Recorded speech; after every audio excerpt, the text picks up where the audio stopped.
Hello, everyone. Hope you're all doing well. Welcome to PT Investigates.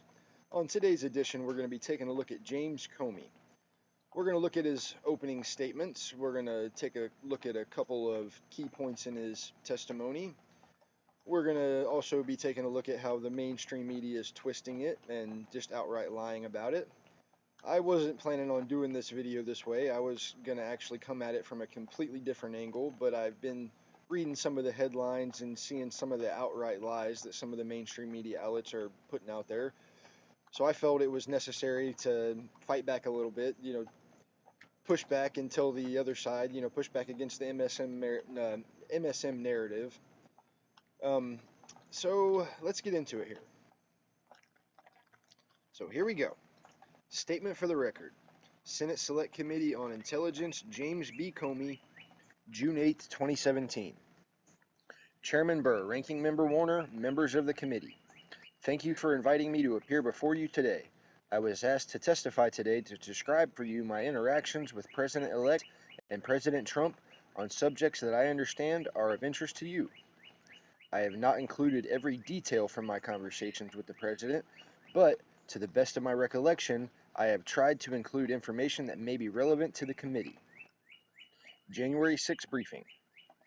I first met then President-elect Trump on Friday, January 6 in a conference room at Trump Tower in New York. I was there with other intelligence community IC leaders to brief him and his new national security team on the findings of an IC assessment concerning Russian efforts to interfere in the election. At the conclusion of that briefing, I remained alone with the President-elect to brief him on some personally sensitive aspects of the information assembled during the assessment. The IC leadership thought it important for a variety of reasons to alert the incoming president of the existence of this material, even though it was salacious and unverified. Among those reasons were: 1, we knew the media was about to publicly report the material, and we believe that the IC should not keep knowledge of the material and its imminent release from the president-elect, and 2, to the extent there was some effort to compromise the incoming president, we could blunt any such effort with a defensive briefing. The Director of National Intelligence asked that I personally do this portion of the briefing because I was staying in my position and because the material implicated the FBI's counterintelligence responsibilities. We also agreed I would do it alone to minimize potential embarrassment to the President-elect. Although we agreed it made sense for me to do the briefing, the FBI's leadership and I were concerned that the briefing might create a situation where a new president came into office uncertain about whether the FBI was conducting a counterintelligence investigation of his personal conduct. It is important to understand that the FBI counterintelligence investigations differ from the more commonly known criminal investigative work. The Bureau's goal in a counterintelligence investigation is to understand the technical and human methods that our hostile foreign powers are using to influence the United States or to steal our secrets. The FBI uses that understanding to disrupt those efforts. Sometimes disruption takes the form of alerting the person who is targeted for recruitment or influence by a foreign power. Sometimes it involves hardening a computer system that is being attacked. Sometimes it involves turning the recruited person into a double agent or publicly calling out the behavior with sanctions or expulsions from embassy-based intelligence officers. On occasion, criminal prosecution is used to disrupt intelligence activities. Because the nature of the hostile foreign nation is well known, counterintelligence investigations tend to be centered on individuals the FBI suspects to be witting or unwitting agents of that foreign power. When the FBI develops reason to believe an American has been targeted for recruitment by a foreign power, or it's covertly acting as an agent for a foreign power, the FBI will open an investigation on that American and use legal authorities to try to learn more about the nature of any relationship with the foreign power so it can be disrupted. In that context, prior to the January 6 meeting, I discussed with the FBI's leadership team whether I should be prepared to assure President-elect Trump that we are not investigating him personally. That was true. We did not have an open counterintelligence case on him. We agreed I should do so if circumstances warranted. During our one-on-one meeting at Trump Tower, based on President-elect Trump's reaction of the briefing, and without him directly asking the question, I offered that assurance. I felt compelled to document my first conversation with the President-elect in a memo. To ensure accuracy, I began to type it on a laptop in an FBI vehicle outside Trump Tower the moment I walked out of the meeting. Creating written records immediately after one-on-one conversations with President Trump was my practice from that point forward. This had not been my practice in the past. I spoke alone with the President Obama twice in person and never on the phone, once in 2015 to discuss law enforcement policy issues, on a second time briefly for him to say goodbye in late 2016. In neither of those circumstances did I memorialize the discussion. I can recall 9 one-on-one conversations with President Trump in 4 months, 3 in person, 6 on the phone. So this brings up the first point I want to bring up. The quick review here, James Comey outlined a meeting on January 6th where the intelligence leaders were briefing President Trump and his national security team on what they call in the testimony the Steele dossier, what others of us would kindly refer to as the piss dossier. So these James Comey says he initiates the personal one-on-one contact here to stay afterwards and advise Trump that yes, this is salacious and unverified material. We are not personally investigating you. So let's go to a question here that comes in the testimony. So the questioning is handed over to Senator Warner. Thank you, Mr. Chairman, and again, Director Comey, thank you for your service. And again, your comments to your FBI family, I know you were heartfelt. Know that, even though there are some in the administration who've tried to smear your reputation, you had Acting Director McCabe in public testimony a few weeks back and in public testimony yesterday reaffirm that the vast majority of the FBI community had great trust in your leadership and obviously trust in your integrity, of course. I want to go through a number of meetings that you referred in your testimony, and let's start with the January 6th meeting in Trump Tower, where you went up to a series of officials to brief the president-elect on the Russia investigation. My understanding is that you remained afterwards to brief him on, once again, quote, some personally sensitive aspects of the information you relayed. Now, you said after that briefing you felt compelled to document that conversation, that you actually started documenting it soon after you got into the car. Now that you've had extensive experience at the Department of Justice and at the FBI, you've worked under presidents of both parties. What was it about that meeting that led you to determine that you needed to start putting down a written record? Comey answers, a combination of things. I think the circumstances, the subject matter, and the person I was interacting with. Circumstances first. I was alone with the President of the United States, or the President-elect soon to be President. The subject matter. I was talking about things that touch on the FBI's core responsibility that relate to the President, President-elect personally. And then the nature of the person. I was honestly concerned that he might lie about the nature of our meeting, and so I thought it really important to document. That combination of things I'd never experienced before, but it led me to believe I've got to write it down, and I've got to write it down in a very detailed way. So we're looking at a meeting here that James Comey initiated.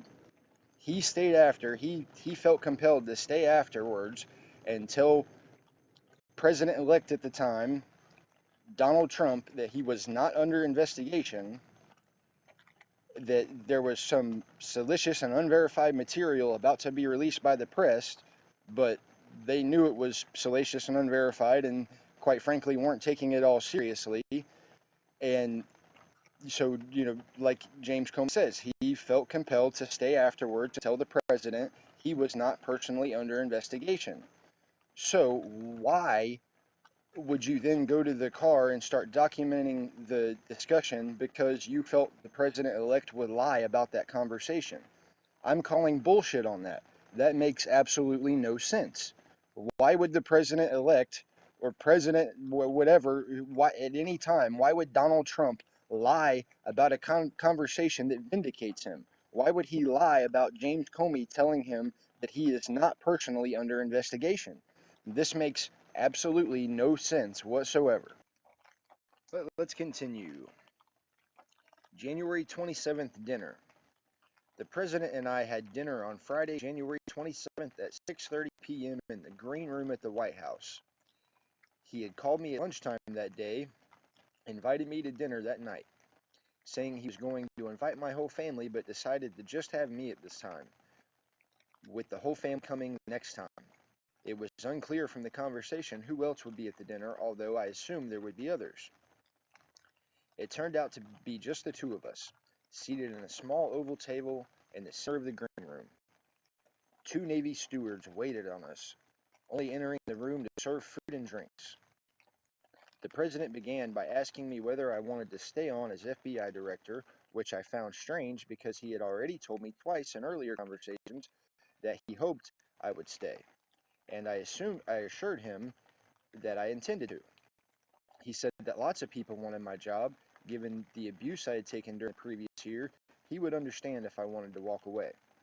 My instincts told me that the one-on-one setting and the pretense of this was our first discussion about my position meant the dinner was, at least in part, an effort to have me ask for my job and create some sort of patronage relationship.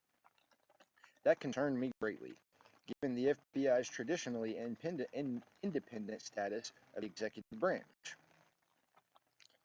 I replied that I loved my work and intended to stay and serve out my tenure as a director. And then, because the setup made me uneasy, I added that I was not reliable in the way politicians use that word, but he could always count on me to tell the truth.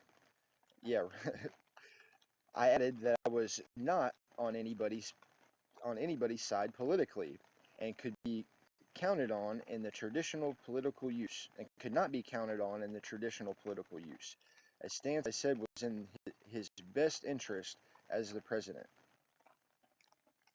A few moments later, the president said, "I need loyalty. I expect loyalty." I didn't move, speak, or change my facial expressions in any way during the awkward silence that followed. We simply looked at each other in silence.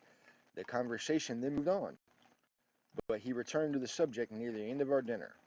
At one point, I explained why it was so important that the FBI and the Department of Justice be independent of the White House.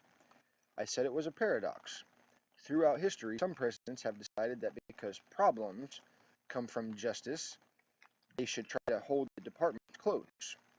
But blurring those boundaries ultimately makes the problems worse by undermining public trust in the institutions and their work. Yeah, you're one to be lecturing us about that, James Comey. We're going to get back to that later on. Near the end of our dinner, the president returned to the subject of my job, saying he was very glad I wanted to stay, adding that he had heard great things about me from Jim Mattis, Jeff Sessions, and many others.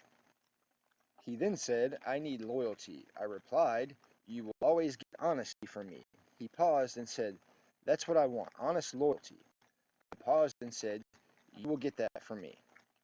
As I wrote in the memo I created immediately after the dinner, it is possible we understood the phrase honest loyalty differently, but I decided it wouldn't be productive to push it farther.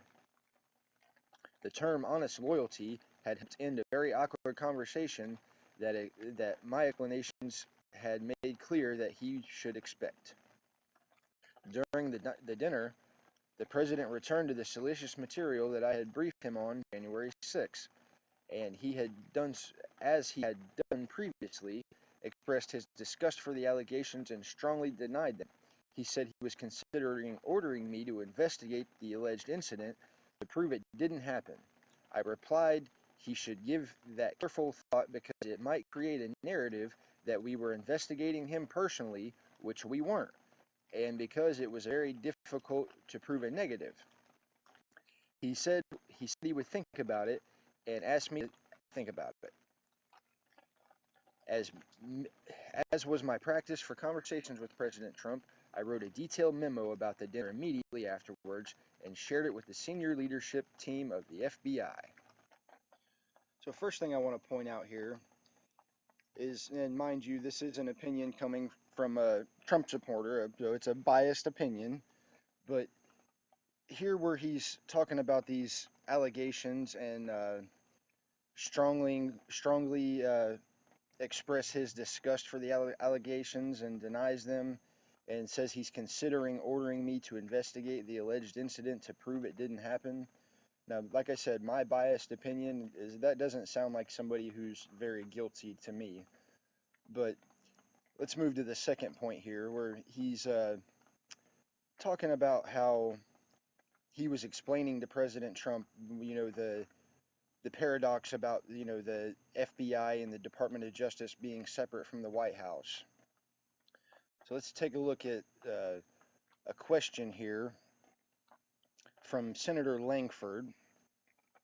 And this is not his opening question. There's some other stuff in here too, but this has to do with a comment that Comey made earlier. So Langford says, and then you made a comment earlier about the previous Attorney General, asking you about the investigation on the Clinton emails, saying that you'd been asked not to call it an investigation anymore, but to call it a matter. And you had said that confused you. Can you give us additional details on that?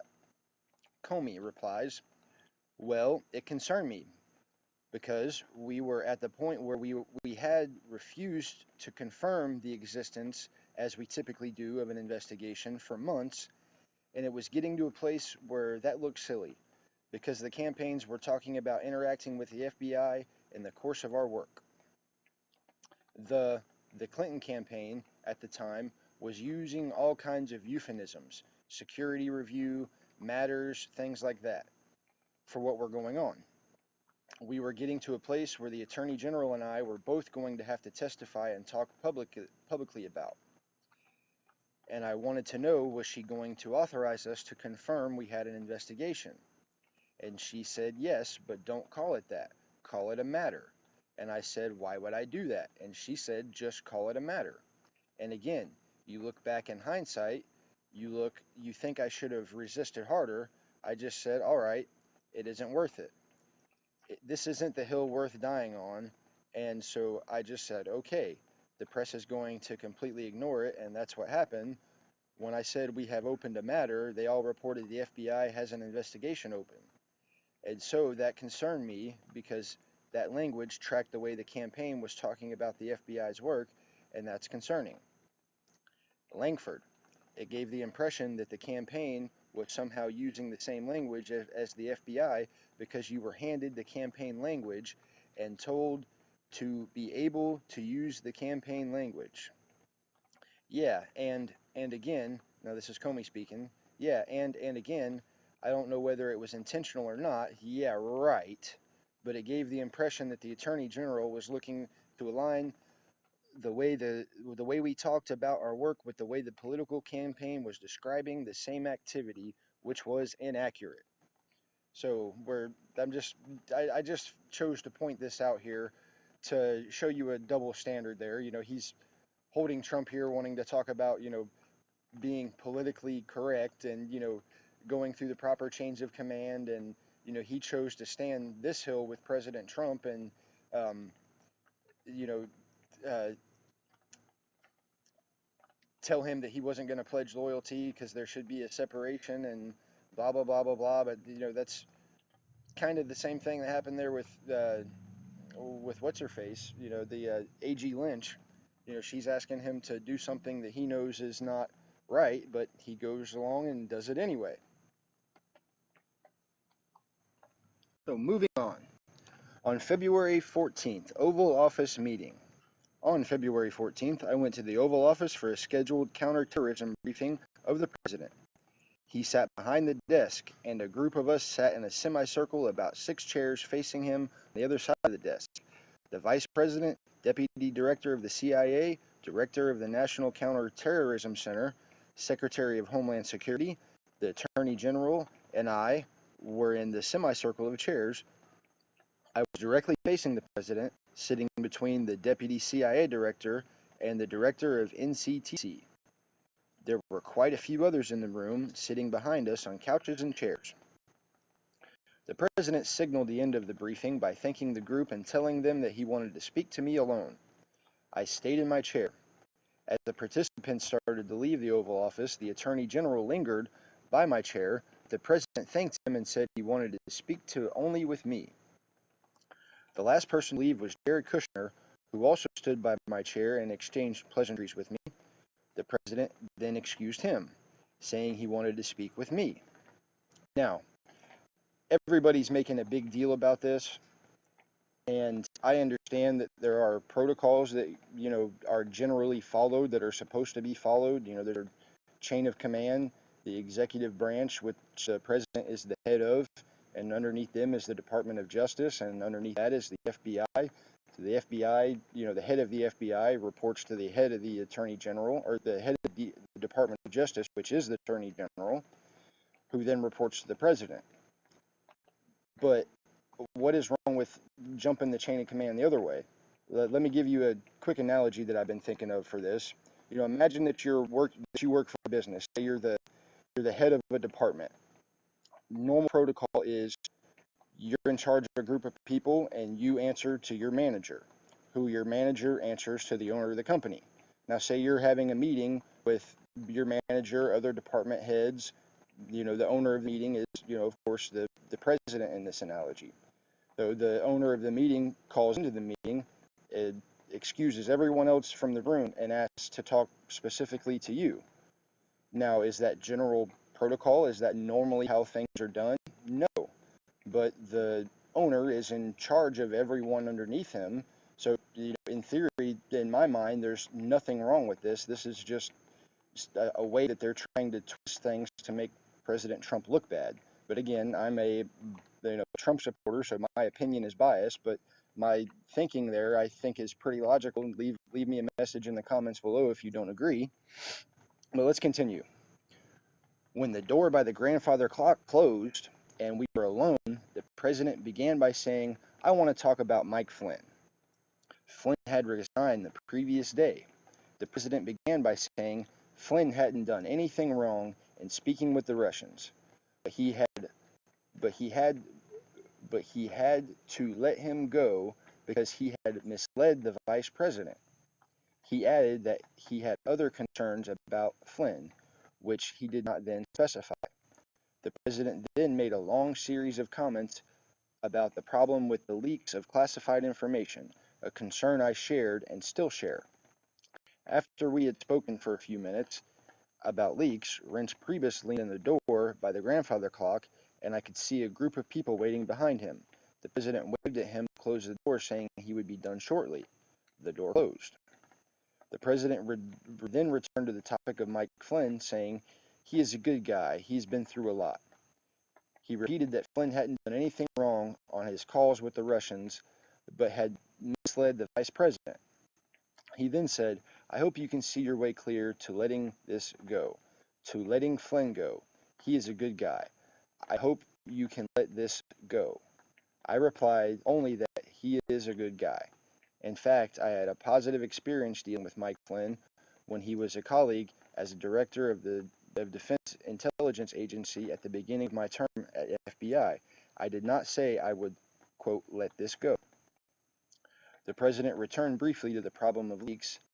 I then got up and left out the door by the grandfather clock, making my way through the large group of people waiting there, including Mr. Priebus and the vice president.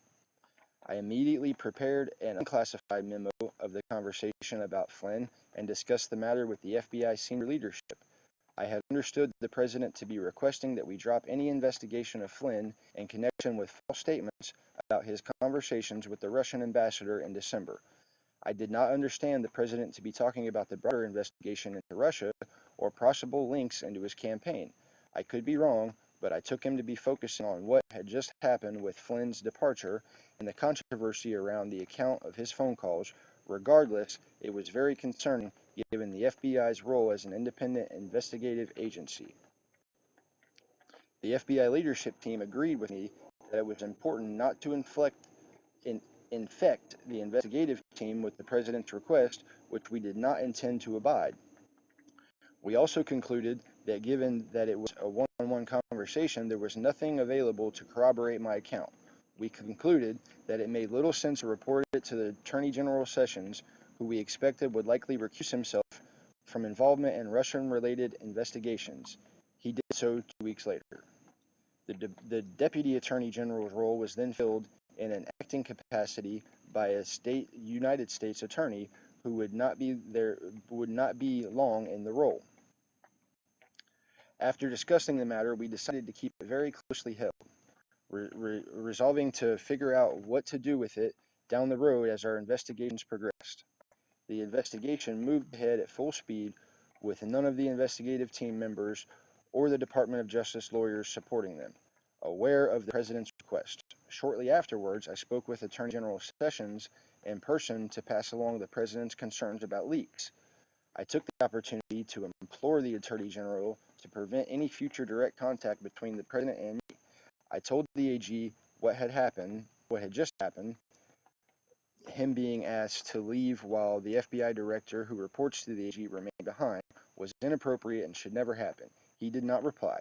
For the reasons I discussed above, I did not mention the President approached FBI potential investigations of General Flynn.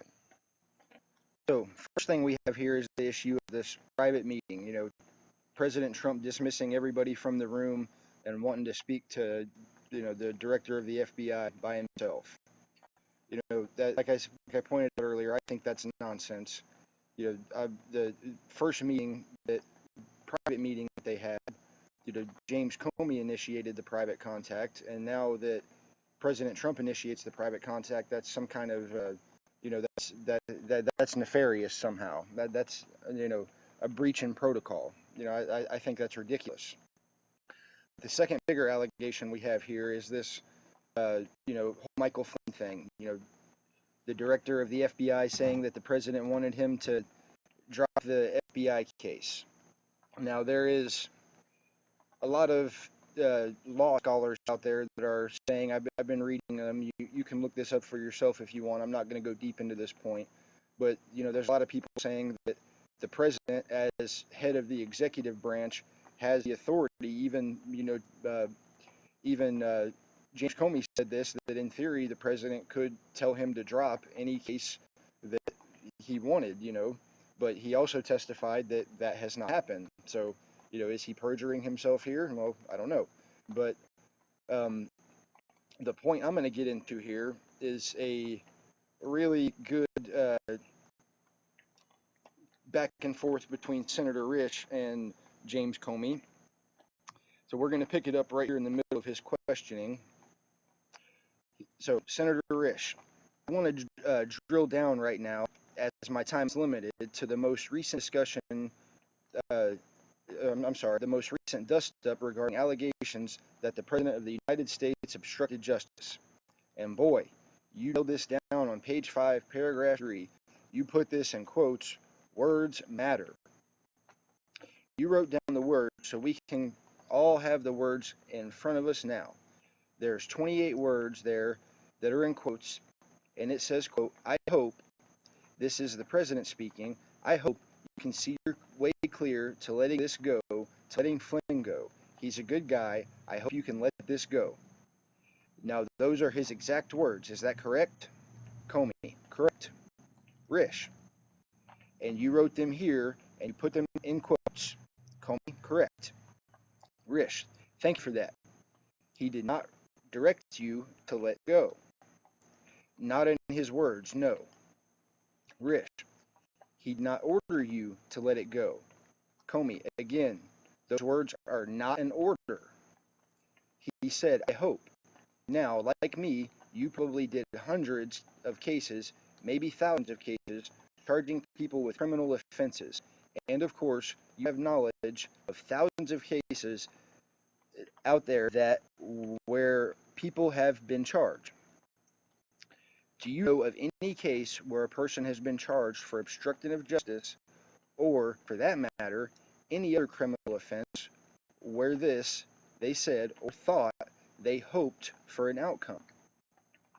Comey, I don't know well enough to answer, and the reason I keep saying his words is I took it as direction. So the first part of his response right there, I don't know well enough to answer. You gotta be shitting me, James Comey. Can you be prosecuted for a thought crime? I mean, that is his question. Do you know of any case where a person has been charged for obstruction of justice, or for that matter, any other criminal offense, where they said or thought they hoped for an outcome? I mean, you cannot charge from somebody for a thought crime, at least not yet anyway. And the reason I keep saying his words is as I took it as direction. So now you're reading his mind. You're talking about intent from words here. You're reading President Trump's mind on interpreting his words to actually what he meant. So let's continue on here for a second. Rish, right. I mean, this is the President of the United States with me alone saying, I hope this. I took it as this is what he wants me to do. So again, you're taking this as this is what he wants you to do. You're interpreting his words to mean something that he did not in fact say. He told you, I hope, right here, I hope. He never said, I order you to do this. That I hope is not an order word. It is, him expressing his thoughts on the matter. Now, I didn't obey that, but that is the way I took it. You may have taken it as a direction, but that's not what he said. Correct. That's why Rish jumps in. He said, I hope. Those are exact words. Correct. The Senator Rish goes on to ask him, so he says, okay, you don't know of anyone that has ever been charged for hoping something. Is that a fair statement? Homie, I don't as I sit here. Exactly, you don't, because there's never been anyone charged for hoping something. You cannot charge someone for a thought crime again. So let's continue on here. March 30th phone call. On the morning of March 30th, the president called me at the FBI. He described the Russia investigation as a cloud that was impairing his ability to act on behalf of the country. He said he had nothing to do with Russia, had not been involved with hookers in Russia, and had always assumed he was being recorded when in Russia. He asked what we could do to lift the cloud. I responded we were investigating the matter as quickly as we could, and that there would be great benefit if we didn't find anything to our having done the work well. He agreed, but then reemphasized the problems this was causing him. Then the president asked why there had been a congressional hearing about the Russian the previous weeks, at which I had, as Department of Justice directive, confirmed the investigation into possible coordination between Russia and the Trump campaign. I explained the demands from the leadership of both parties in Congress for more information, and that Senator Grassley had even held up the confirmation of Deputy Attorney General until we briefed him in detail on the investigation. I explained we had briefed the leadership of Congress on exactly which individuals we were investigating, and that we had told those congressional leaders that we were not personally investigating President Trump. I reminded him I had previously told him that. He repeatedly told me we need to get that fact out. I did not tell the president that the FBI and the Department of Justice had been reluctant to make the public statements, which we did not have any open case on the President Trump for a number of reasons, most importantly because it would create a duty to correct should that change. Now, I think that is completely nonsense. I mean, the media is out there completely smearing the president, telling everybody that there is an investigation into President Trump. That's their quote from headlines. The FBI's investigating President Trump. The director of the FBI could easily go out and clear that up and relieve some pressure from him, which that quote's gonna come up here later. But he could easily go out there and relieve this pressure and tell everybody that we are not investigating him. Now, normally, yes, you wouldn't just come out and say that with some random person. Oh, I'm not investigating this person, but there is precedence. There's a reason for this. The the media is smearing the president, and you can easily clear that up, but you chose not to. So continuing, the president went on to say that if there were some satellite associates of his who did something wrong, it would be good to find that out, but that he had nothing, but he hadn't done anything wrong, and hoped I would find a way to get that out, that we were not investigating him. So there again, he's that to a biased Trump supporter, that doesn't sound like a sentence from a guilty man. It would be good to find out if somebody was working with Russia, one of his satellites, or anybody at all. It would be good to find that out. But he hoped that Comey would find a way to get it out that they were not personally investigating Trump directly. In an abrupt shift, he turned the conversation to FBI Deputy Director Andrew McCabe, saying he hadn't brought up the McCabe thing because I said McCabe was honorable, although McAuliffe was close to the Clintons and had given him, I think he meant Deputy Director McCabe's wife, campaign money. Although I didn't understand why the president was bringing this up, I repeated that Mr. McCabe was an honorable person. So my opinion of this is that the president's reminding him, hey, I haven't pushed this issue because you told me this guy was honorable, so why don't you do me a favor here and tell everybody they're not investigating me? That seems pretty clear to me. I mean, James Comey's supposed to be a smart guy, but, he can interpret other things that the president says, but he can't interpret that. He can't figure out what he's talking about there. Come on.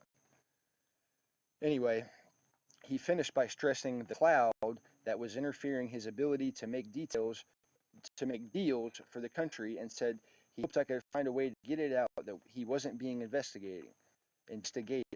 I told him I would see what we could do and that we would do our investigative work well and as quickly as we could. Immediately after that conversation, I called acting Deputy Attorney Dana Bonte. A.G. Sessions had recused himself by then on all Russian-related matters to report the substance of the call from the president, and said I would await his guidance. I did not hear back from him before the president called me again 2 weeks later. And again, that kind of sounds like some incriminating thing, like he's calling this guy to report President Trump, but he's just calling him here. They make it clear in the testimony. I'm not going to go through and show you that, but this, he's just calling to tell the AG the president's wishes, that he wants him to get it out that he's not personally under investigation. As he said, he didn't hear back from him. On April 11th, another phone call. On the morning of April 11th, the president called me and asked what I had done about his request that I get out that he was not personally under investigation. I replied that I had passed his request to the acting Deputy Attorney General, but I had not heard back.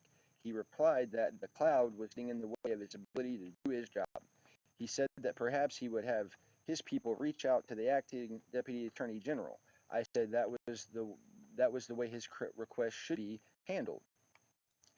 I said the White House counsel should contact the leadership of the DOJ to make the request, which was the traditional channel. He said he would do that and added, because I have been very loyal to you, very loyal. We had that thing, I did not reply or ask him what he meant by that thing. I only said the way to handle it was to have the White House counsel call the acting Deputy Attorney General. He said that was what he would do, and the call ended. That was the last time I spoke with President Trump. So from my perspective, this makes Trump look pretty good. It vindicates him in the fact that on 3 separate occasions, James Comey did tell him that he was not personally under investigation.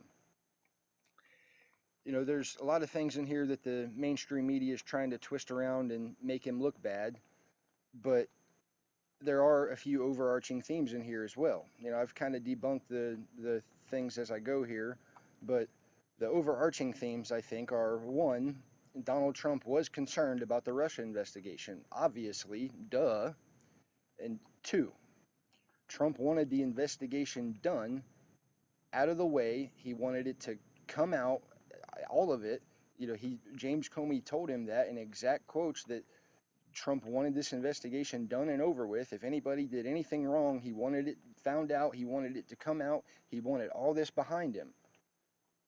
Qualities of a innocent man or qualities of a guilty man. You make that You make that interpretation for yourself. And when he's talking about this cloud surrounding his campaign, that's what he's talking about.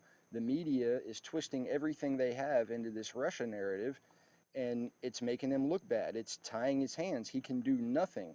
I mean, think about if he could actually diplomatically have, communications with Russia, actually work with them to do something about what's going on in Syria, for example.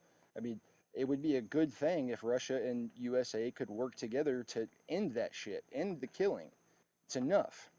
But the third point here that I think this shows is James Comey laid out exactly here why he was fired. He, in President Trump's mind, he could have easily put this to rest.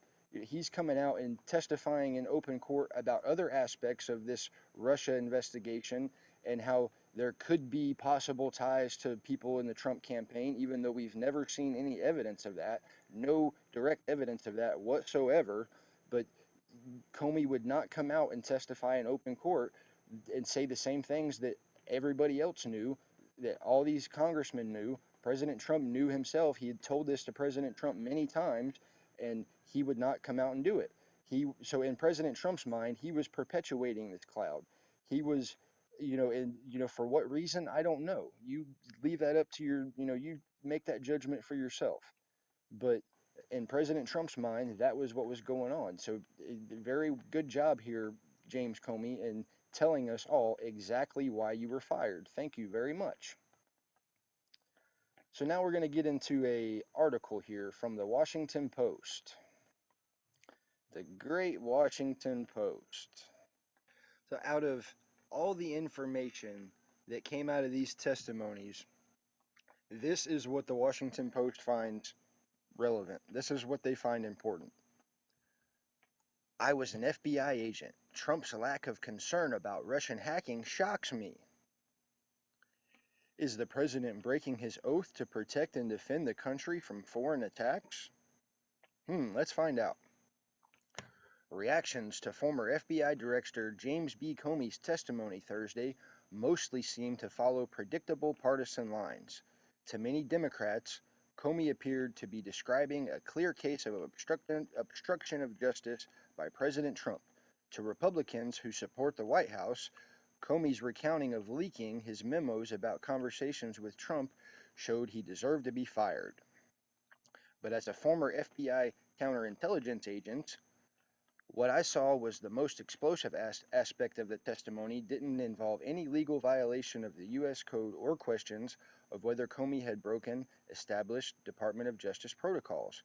Instead, it was the prima facie evidence that Comey presented that Trump appears unwilling to uphold his oath to preserve, protect, and defend the country, which puts the security of our nation and its democracy at stake. In the 9 times Trump met with or called Comey, it was always to discuss how the investigations into Russia's election interference was affecting him personally, rather than the security of the country. He apparently cared little about understanding either the magnitude of the Russian intelligence threat or how the FBI might be able to prevent another attack in future elections. When Senator Martin Heinrich, Democrat, New Mexico, asked Comey whether Trump had ever appeared concerned about Russian interference or how to stop it in the future, Comey's answer was blunt no. After a moment of reflection, he added, without prompting, that he had attended a fair number of meetings on that with President Obama. This contrast alone underscores Trump's disregard for his fundamental duty, which is to ensure the security of the nation, its government, and its citizens from foreign enemies. So let's reread that real quick right there.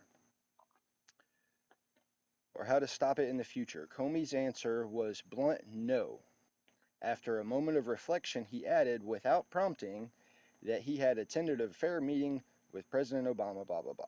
So, the MSM here, Washington Post, they just think we're all idiots. They hope that we're not actually going to go watch the hearing and then see what they have to say. They think we're just going to take their word for it, and They don't think we're actually going to go look this up, but guess what? We are. Is this in fact what was said? Well, kinda, but I'm going to show you in real time here how they twisted it. So, Heinrich here. Did the president, in any of those interactions that you've shared with us today, ask you what you should be doing, or what our government should be doing, or intelligence community, to protect American against Russian interference in our election system? Comey. I don't recall a conversation like that. Heinrich, never. Comey, no. So they left that part out right there, which isn't that big a deal. But then they say Comey answered no, and then without prompting, went on to say, I attended a fair number of meetings on that with President Obama. But they leave out this little part right in here. They say without prompting. Well, that's a lie. So what did they actually say? Heinrich, never. Comey, no. Heinrich, do you find it odd? Comey, not with, not with President Trump. Heinrich, right. Comey, I attended a fair number of meetings on that with President Obama. So that was kind of a confusing statement right there. So he goes on to ask the question again. Do you find it odd that the president seemed unconcerned by Russia's actions in our election? Comey, I can't answer that because I don't know what other conversations he had with other advisors or other intelligence community leaders. So I just don't know sitting here. So they just outright lied right there. Debunked in real time. I just showed you they outright lied. They misquoted, they selectively quoted clips from this testimony and make it look like Comey is saying that Trump seemed unconcerned about Russia's hacking, when in fact, James Comey said, I don't know. I can't say. I can't answer that question because I don't know all of the conversations the president has had with everybody. You fucking liars. Outright fucking liars. So let's continue on here. It's worth noting that there is anonymity among senior intelligence officials that the Russian interference in our election not only happened, but that it was extraordinary and unprecedented. In previous testimony, Comey described Russia as the greatest threat of any country on earth, and he warned Thursday that Russia is coming after America, regardless of party, to undermine our credibility in the rest of the world. Former CIA Director John Brennan testified to Congress in May that he was shocked that Russia had brazenly interfered in the election, so much that he took the extraordinary step of directly confronting his Russian counterpart. He added that he believes that in the election's aftermath, Russian intelligence services are trying to exploit what is going on in Washington, not to their benefit, but to our detriment. It does not require FBI investigation to see a president of the United States who finds no reason for concern in any of these assertions, and indeed considers them a hoax, cannot have the best interest of the country at heart.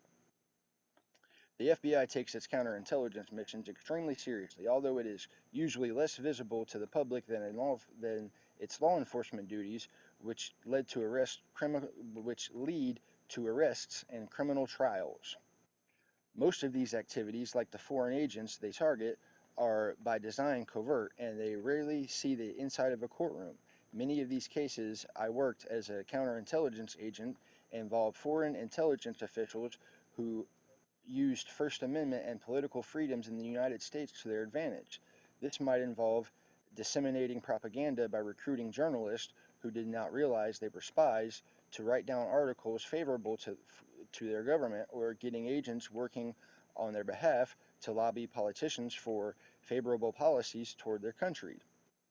So essentially he's talking about spying on journalists, or Operation Mockingbird, if you want to go look that up for yourself. CIA operations using news outlets to spread propaganda. So we're going to take a look at another part of this testimony that ties into this whole Russia narrative. I want to show you an important transaction here. So we got a transaction going on between Senator Burr here and James Comey about the Russian interference. So Burr asked a question here. We're going to pick it up right in here. What would be the estimate of how many entities out there the Russians specifically targeted in that time frame? It's hundreds, I suppose. It could be more than 1,000, but it's at least hundreds. When did you become aware that data had been exfiltrated? I'm not sure exactly, Comey says.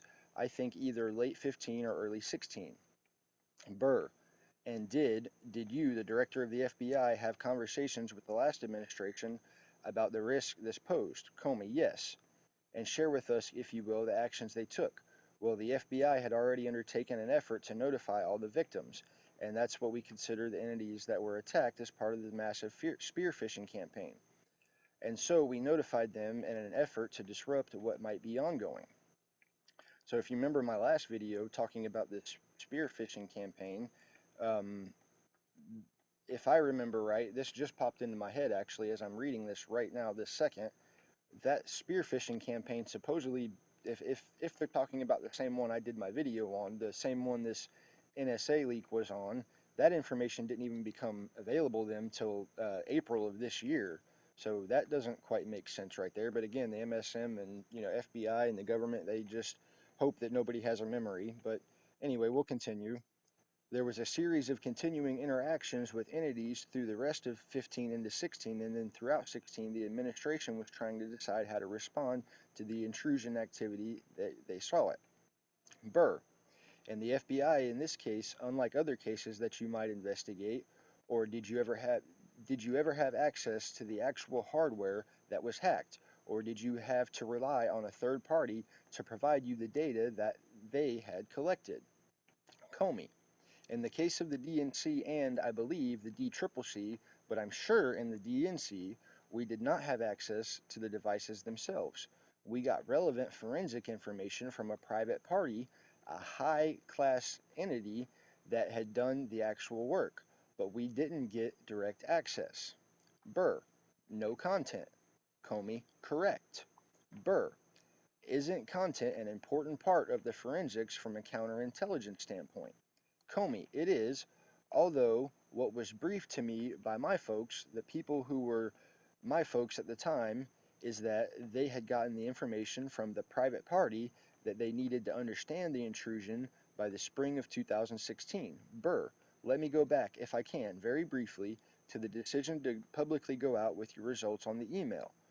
Was your yeah, and this is where he goes on to talk about the uh, the whole oh, sorry, I'm getting tired, guys. The whole AG Lynch thing and him meeting on the tarmac, and I think I'm going to do a completely separate video on that specific topic. But I wanted to point out what they're talking about here with the DNC, and that they've never actually looked at they've never had the forensic content themselves. They've never seen the actual evidence that Russia hacked the DNC. They've seen reports from a third party, but they've never seen the content. See, but no content. Yes. Isn't it an important part of the forensics from a counterintelligence standpoint? Comey, it is. So he just admitted that this is an important part of the forensics to actually see the content, but they were never provided with the content. And there's two articles here that I am going to link to in the description. The first one is from they're actually both from Lee Stranahan. This one is part one, and um, this one is part two. They go through this whole Russia hacking thing very, very, very detailed. And it is a very, very detailed article. I definitely suggest you go in the description where this will be linked and click on this and read this through yourself. There's a lot of information in here, too much for me to go over in this one video. But please, please, if you do anything, if you take anything from this, go read these two articles. Lee Stranahan, the one from Breitbart, and Lee Stranahan's article from Timeline, or I'm sorry, Medium.com. So there was one more point I wanted to get to here, and that is the issue of Comey leaking the memos himself. Now, Susan Collins is asking him about why he was putting together the memos, and then she asks him, and finally, did you show copies of your memos to anyone outside the Department of Justice? Comey, yes. And to whom did you show copies? Comey, I asked, pause, the president tweeted on Friday after I got fired that I better hope there's not tapes. I woke up in the middle of the night on Monday night because it didn't dawn on me originally that there might be corroboration for our conversation. There might be a tape. And my judgment was I needed to get that out into the public square. So I asked a friend of mine to share the content of the memo with a reporter. Didn't do it myself for a variety of reasons, but I asked him to because I thought it might prompt the appointment of a special prosecutor. I don't know what the hell he's talking. Why would you do it to prompt the appointment of a special prosecutor? That sounds kind of incriminating, like you're incriminating yourself, or something's fishy with that right there. I think that was misspoken by James Comey, but he goes on, and so I asked a close friend of mine to do it. And was that Mr. White? No. Who was it? A good friend of mine, but a professor from Columbia Law. Collins, thank you. So James Comey is saying that he decided to compile all of his memos, all of the incriminating ones at least, and leak them, give them to a friend so his friend could leak them to a reporter in response to Trump's tweet about there being tapes. But that story does not quite hold water. So let's take a look at this. And this wasn't my finding, of course. This is something I've heard from other people that is actually true. But as you can see here, this article is from the Washington Post where they're talking about this tweet by President Trump. You can see right here, James Comey better hope that there are no tapes of our conversations before he starts leaking to the press. And as you can see, 8:26 a.m., 12th of May, 2017. So okay, so this was a Friday, as Comey said. So Friday's the 12th, Saturday's the 13th, Sunday's the 14th, Monday's the 15th, which is the night he said he woke up Monday night, all of a sudden remembering what Trump had said about there being tapes and there might be corroboration for his story. So that's Monday the 15th. So the next day is the earliest he could have possibly, or maybe in the middle of the night on the 15th, or maybe he meant Monday morning, but early Monday. Yeah, I guess that would have been early Monday morning, so it would have been early on the 15th. So the earliest he could have leaked this information to his friend is on the 15th. So let's look at a story here from the New York Times. So, in a private dinner, Trump demanded loyalty. Comey demurred. By Michael Schmidt, May 11th, 2017. And this is about the meeting where Trump supposedly asked James Comey for his loyalty. And that is outlined exactly in one of the leaked memos. So, is it possible that one of the other dozen people or so that James Comey likely told about this in the Department of Justice or thereof, could have leaked this to the New York Times? It's possible, but I at least think somebody has some explaining to do because this timeline clearly does not match up. You can see they're talking about this story on May 11th. Trump makes his tweet May 12th. So it looks like this tweet is a response to this story, not the other way around, not Comey leaking stuff in response to Trump's tweet. It looks to me like Trump's responding to this story here. So I'm going to go ahead and wrap it up right there. there may be another video coming about the whole A.G. Lynch Comey situation. That's the angle I was planning on attacking it from to begin with. As I said in the beginning of the video, this is not at all how I planned on doing this, but I felt it necessary. So if you like this, don't forget to click the thumbs up button down at the bottom and subscribe to my channel for more content similar to this. As I said, look for maybe possibly within the next day or two another video on A.G. Lynch. If you have any suggestions on how I could do this better, if you have any comments on things you don't like, I have friends of mine that have been giving me tips, and I really appreciate that. I love you guys. Thank you so much. Thanks for all the encouragement to finally get out here and do this.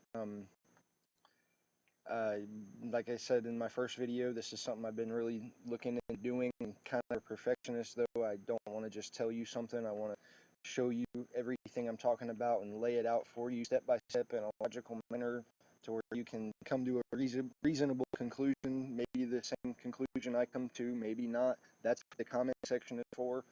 Please, if you disagree with something I'm saying, please feel free to leave me a comment. I would love to engage in actual discourse with about actual matters, about something substantial. You don't find that much these days. Conversations are good conversations hard to find. So if you've got a good challenge for me, please leave it in the even hit me up on Twitter. I don't got to remember to put that out there. PT Investigates on Twitter. PT Investigates on Gab. Look me up.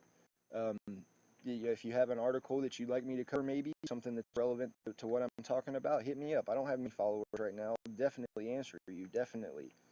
So I hope you've enjoyed this. Thank you for sticking around and watching the whole video. It's kind of long. Not quite sure how to shorten it up yet. I'm kind of a fan of the longer videos. I like people who go lay out and show everything they're talking about. That may not be your style. This may not be the correct channel for you. Most of my videos probably will be a bit longer like this, but I hope you enjoy it. I hope this reaches enough people to. I just want to do my part to help open people's eyes to a different perspective. I want to show people that the mainstream media out there they're fucking liars. They're leftist propaganda spewing liars. They will do anything they can to get this man right here out of office. They are scared shitless of what he's going to do, and not for good reason. Not for good reason at all. So I'm going to quit rambling. I'm going to end it right there.